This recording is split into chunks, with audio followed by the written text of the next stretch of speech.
Okay mga Lodi, no? Ngayon is magpiprint tayo sa L1 130 ng long mga Lodi. Kasi ang nakalagay lang dun sa printer natin is legal. Wala tayo dun 8x13. Yun yung karamihan na ginagamit natin mga Lodi. Sasample ko kayo mga Lodi. Nyari ito mga Lodi, long to. Kasi ang ginagamit natin dito sa atin is more of 8x13.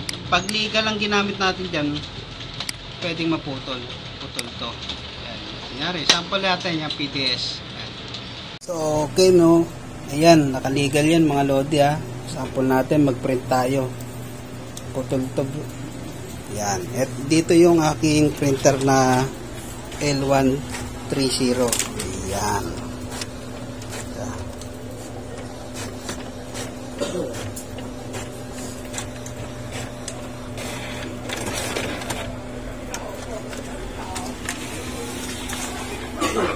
Ayan mga Lodi. Kita nyo putol, di ba mga Lodi? Ayan. Okay. So, magpiprint tayo ulit mamaya. Papakita ko sa inyo kung anong difference. So, kikita nyo rito sa L130 na to na Epson, walang walang 8x13. Pero yung ibang printer tulad netong Brother, syempre meron tong folio. Ayan, dapat ito kamatch ng ating yan, ng ating ginagamit na papel.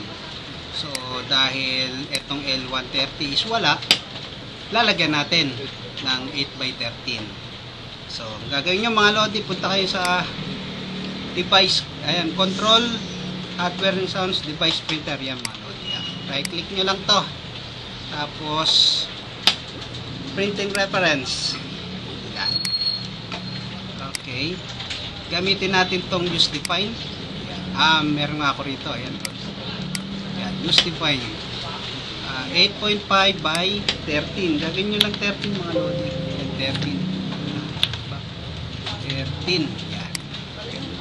Add mo lang yan. Yan. Tingnan natin. 8 by 13. Lagyan natin ng pangalan is long.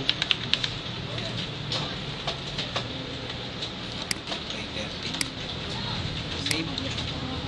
Yan ang natin. Okay mo lang.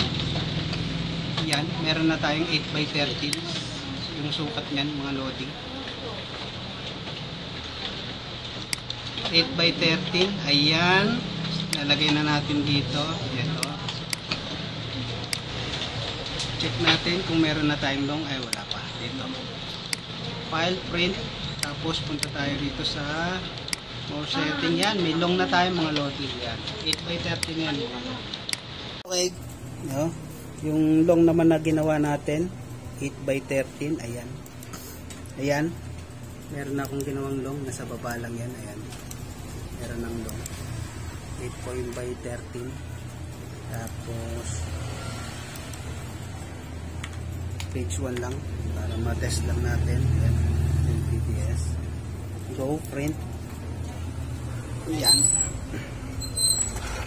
Ito yung aking L130. Ayan. Tignan natin.